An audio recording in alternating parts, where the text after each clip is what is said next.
Breaking news చూస్తున్నాము. America Israel మధ్య విభేదాలు ముదురుతూ ఉన్నాయి.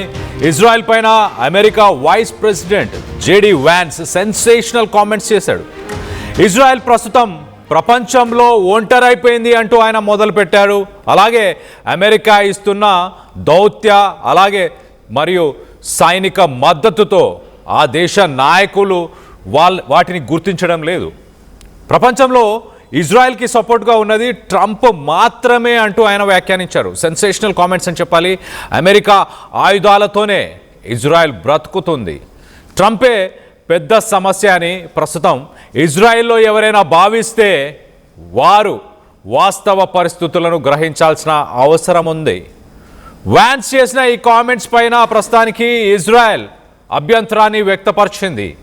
ఏప్రిల్ 8న కాల్పుల విరమణ ఒప్పందం తర్వాత ఇజ్రాయెల్ అమెరికా మధ్య విభేదాలు బగ్గుమన్నాయి. ఒక్కసారిగా ఇరాన్పై దాడులను నెతన్యాహు కొనసాగిస్తూనే వచ్చాడు.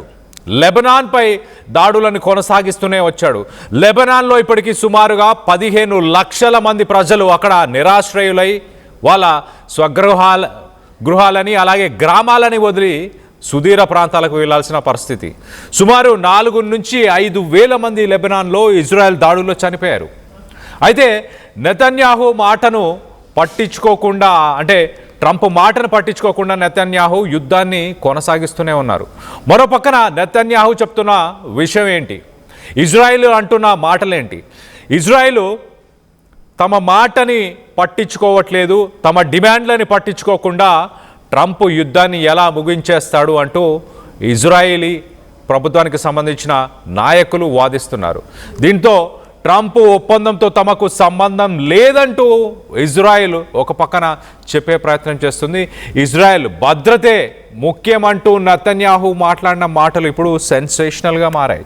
మరో పక్కన America vice president JD Vance కూడా ఏమాత్రం తగ్గట్లేదు. ఆయన పబ్లిక్గానే అమెరికా ఇరాన్కి సంబంధించిన మెమోరాండమ్ ఆఫ్ అండర్స్టాండింగ్ ఒక MOUని సంతకం చేసుకుని దాన్ని ఆయన డిఫెండ్ చేసే ప్రయత్నం చేశారు. అలాగే ఇజ్రాయెల్కి సంబంధించిన నాయకులను ఉద్దేశించి ఆయన చాలా క్లియర్గా ఒక మాట మాట్లాడాడు.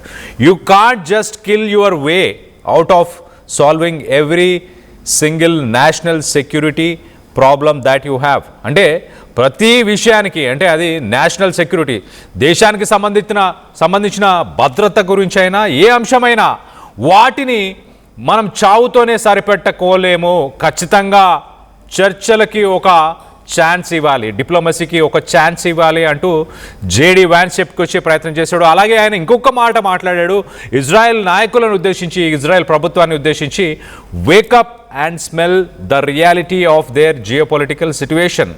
అంటే మీరు నిద్రపోతున్నారు, నిద్ర మత్తులో ఉన్నారు, కొంచెం నిద్ర లేచి రియాలిటీలో బతకండి. ప్రస్తుతానికి ప్రపంచ దేశాలకు సంబంధించిన జియోపొలిటికల్ సిట్యుయేషన్ ఎలా ఉందో వాటిని ఒక్కసారి నిద్ర లేచి చూడండి అంటూ ఆయన చాలా క్లియర్గా ఇజ్రాయెల్ని తప్పుపట్టే ప్రయత్నం చేశారు. ఇజ్రాయెల్ని సర్కాస్టిక్గా ఇజ్రాయెల్ ప్రభుత్వాన్ని తప్పుపట్టే ప్రయత్నం చేశాడు. సో మరో పక్కన బిలియన్స్ ఆఫ్ డాలర్స్ మేము ఇజ్రాయెల్కి అందవేస్తున్నాం, అలాగే మా ఆయుధాలతోనే ఇజ్రాయెల్ బ్రతుకుతుంది అంటూ JD Vance, America vice president JD Vance చెప్తున్నాడు. మరో పక్కన ట్రంప్ కూడా ఇజ్రాయెల్ని ఉద్దేశించి సెన్సేషనల్ కామెంట్స్, గతంలో ఎప్పుడు కూడా ఆయన ఇజ్రాయెల్ గురించి ఇలా మాట్లాడలేదు, కానీ ఇప్పుడు సెన్సేషనల్ కామెంట్స్ అని చెప్పొచ్చు. ఆయన నేనున్నాను కాబట్టి ఇజ్రాయెల్ ఉంది, ఇంకో ప్రెసిడెంట్, అమెరికాకి సంబంధించి ఇంకొక ప్రెసిడెంట్ ఉండుంటే కథ వేరేలాగా ఉండేది అంటూ కూడా డైరెక్ట్గా ట్రంపే మాట్లాడిన మాటలు ఒకసారి ఆయన ఏం మాట్లాడాడు ఇజ్రాయెల్ని ఉద్దేశించి ఒకసారి అవి కూడా వినే ప్రయత్నం చేద్దాం, దాని తర్వాత డీటెయిల్గా విశ్లేషించారు. The Axios report, that Netanyahu is fuming. That's not reflective of the conversations that I've had with him, but maybe he's saying something to somebody else that he's not saying to me. What I will say, and this does bother me, is that you've seen people within Bibi's cabinet who have come out and attacked the deal and in some ways very personally attacked the President of the United States. And I guess my message to them would be twofold. Number one, Donald J. Trump is the only head of state in the entire world who is sympathetic to the nation of Israel at this moment in time. And he happens to be the head of state of the world superpower.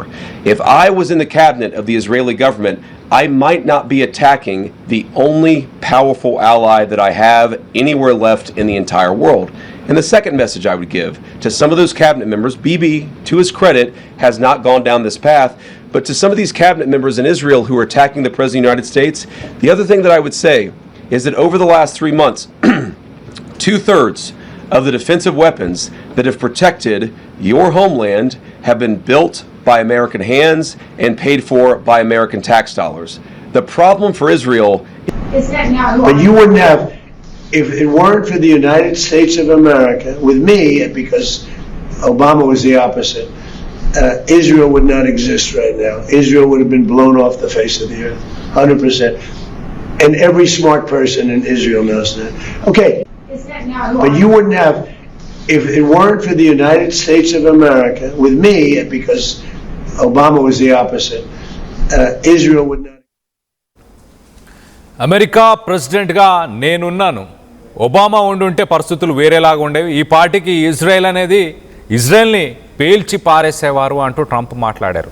నేనున్నాను కాబట్టే అది Israel ఇంకా ఉంది. ఇజ్రాయెల్లో ఎవరైనా స్మార్ట్గా కొంచెం తెలివిగల వాళ్ళు ఉంటే అది అర్థం చేసుకుంటారు, వాళ్ళకి తెలుసు వాస్తవాలు ఏంటనేది అంటూ ట్రంప్ సెన్సేషనల్ కామెంట్స్ అని చెప్పొచ్చు. అంటే ఇజ్రాయెల్ ఒక పక్కన అమెరికా, ఇరాన్ రెండు ఒక ఒప్పందానికి వస్తున్నాయి, స్ట్రెయిట్ ఆఫ్ హార్మోజ్ని ఓపెన్ చేస్తున్నారు. మరో పక్కన ఇంటర్నేషనల్ మార్కెట్లో బ్యారెల్ ఆయిల్ ధర 2% తగ్గడం, అలాగే 3-4% గతంలో కూడా తగ్గింది. సో మొత్తం మీద ఆయిల్ ధరలు తగ్గుతున్నాయి, అంతా సవ్యంగా సాగిపోతుంది అనుకుంటున్న సమయంలో మరి మొత్తానికి ఈ పీస్ డీల్కి సంబంధించి సంతకాలు మొదలవుతున్నాయి. స్విట్జర్లాండ్లో ఇరు దేశాలకు సంబంధించిన ప్రతినిధులు కలవబోతున్నారు.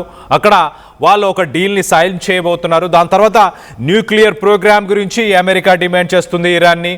అలాగే ఇరాన్కి సంబంధించిన ఫారెన్ రిజర్వ్స్ ఏవైతే ఇతర దేశాల్లో ఇరాన్కి సంబంధించిన ఫారెన్ రిజర్వ్స్ ఏవైతే బ్లాక్ చేసి ఫ్రీజ్ చేసి ఉన్నాయో వాటన్నిటిని రిలీజ్ చేయాలంటూ కొన్ని బిలియన్స్ ఆఫ్ డాలర్స్, సుమారుగా ఒక $24 బిలియన్ సంబంధించిన డబ్బులు, ఇరాన్కి సంబంధించిన డబ్బులు అని చెప్పొచ్చు, అవి ఫ్రీజ్ చేసి ఉన్నాయి, వాటిని రిలీజ్ చేయాలని ఇరాన్ డిమాండ్ చేస్తుంది.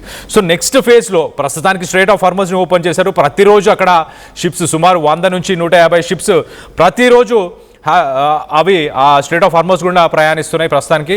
సో ఇంకా ముందుకు వెళ్తే ఇరాన్ తమ డబ్బులను ఏవైతే ఫ్రీజ్ చేస్తున్న డబ్బులు ఉన్నాయో $24 బిలియన్ వాటిని రిలీజ్ చేయబోతుంది అన్న సమయంలో దాని తర్వాత నెక్స్ట్ ఇంటర్నేషనల్ అటామిక్ ఎనర్జీ కావచ్చు, న్యూక్లియర్ రిజర్వ్స్ ఏవైతే ఇరాన్లో ఉన్నాయో వాటిని విజిట్ చేయడానికి యాక్సెస్ అమెరికాకి, అలాగే ఇంటర్నేషనల్ అటామిక్ ఎనర్జీకి యాక్సెస్ ఇరాన్ ఇచ్చే అవకాశాలు ఉన్న సమయంలో మొత్తానికైతే ఇజ్రాయెల్ మాత్రం ఈ పీస్ డీల్కి మాకు ఎలాంటి సంబంధం లేదు, మా డిమాండ్లని అమెరికా గుర్తించట్లేదు కాబట్టి మేము ఈ పీస్ డీల్ని అంగీకరించము, లెబనాన్పై దాడులను కొనసాగిస్తాము అంటూ చెప్పుకొచ్చే ప్రయత్నం చేసింది. లెబనాన్పై దాడులను కొనసాగిస్తూనే ఉంది. మనం రైట్ సైడ్ బాక్స్లో చూస్తున్నాం చాలా క్లియర్గా.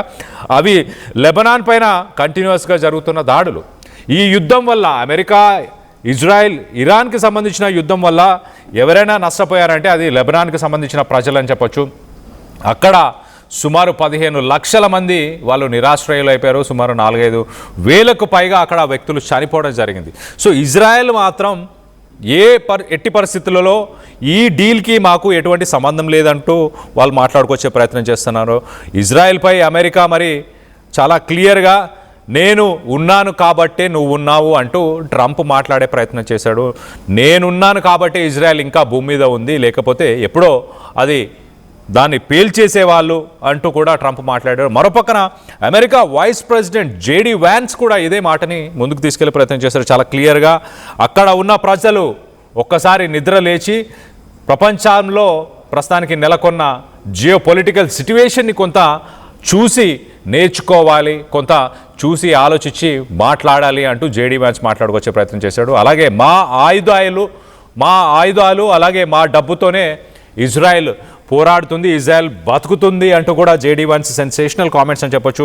ప్రపంచంలో మేము మాత్రమే one of the powerful country in the world, at the same time మేము మాత్రమే ఇజ్రాయెల్తో పాటు కలిసి ఉన్నాము మిత్రులుగా, అది కూడా ఇజ్రాయెల్ ప్రభుత్వం అక్కడున్న ప్రజలు గమనించాల్సిన అవసరం ఉంది అంటూ సెన్సేషనల్ కామెంట్స్ అయితే చేస్తున్నారు. మరి రానున్న రోజుల్లో ఏం జరగబోతుంది? లెబనాన్ పైన ఇజ్రాయెల్ దాడులని ఆపకపోతే ఇరాన్ ప్రతి దాడులకు దిగే అవకాశం ఉంటుంది. మళ్ళీ యుద్ధం మొదటికి వచ్చే అవకాశం ఉంటుంది. ఒక పక్కన అమెరికా శాంతికి సంబంధించిన డీల్ని ముందుకు తీసుకెళ్లే ప్రయత్నం చేస్తుంటే ఇజ్రాయెల్ మాత్రం ఏమాత్రం తగ్గే అవకాశమే లేదు, మేము తగ్గము అంటూ ఇజ్రాయెల్ వాదిస్తుంది. మొత్తం మీద మళ్ళీ యుద్ధం మొదటికి వచ్చే అవకాశం ఉందా? మళ్ళీ ఇజ్రాయెల్ పైన అమెరికా ఎలాంటి చర్యలు చేపట్టే అవకాశం ఉంది? ఇజ్రాయెల్ పైన అమెరికా దాడులు చేసే అవకాశం ఉందా? దీనికి సంబంధించి మీరేమనుకుంటున్నారు? మీ అభిప్రాయాలను కింద కామెంట్ రూపంలో తెలియపరచండి. అలాగే ఒక్కసారి ట్రంప్ ఏం మాట్లాడాడో ఒక్కసారి తన మాటల్లోనే వినే ప్రయత్నం చేద్దాం. ఇజ్రాయెల్ని ఉద్దేశించి, నెతన్యాహును ఉద్దేశించి ఆయన మాటలు ఒక్కసారిగా ప్రపంచ దేశాలను కూడా షాక్ చేశాయని చెప్పొచ్చు. అంతా కలిసే ఉన్నారు. ఇజ్రాయెల్ అంటే ఇటు నెతన్యాహు, ట్రంప్ కలిసి పనిచేస్తున్నారన్న సమయంలో మరి ట్రంప్ మాట్లాడిన మాటలు ఎలా ఉన్నాయో ఒకసారి చూసే ప్రయత్నం చేద్దాం. But you wouldn't have, if it weren't for the United States of America, with me, because Obama was the opposite, Israel would not exist right now. Israel would have been blown off the face of the earth, 100%. And every smart person in Israel knows that. Okay, but you wouldn't have, if it weren't for the United States of America, with me, because Obama was the opposite, Israel would not exist right now.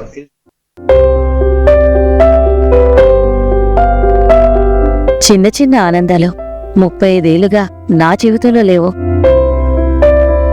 35 ఏళ్లుగా నేను డైపర్లలో బ్రతికాను.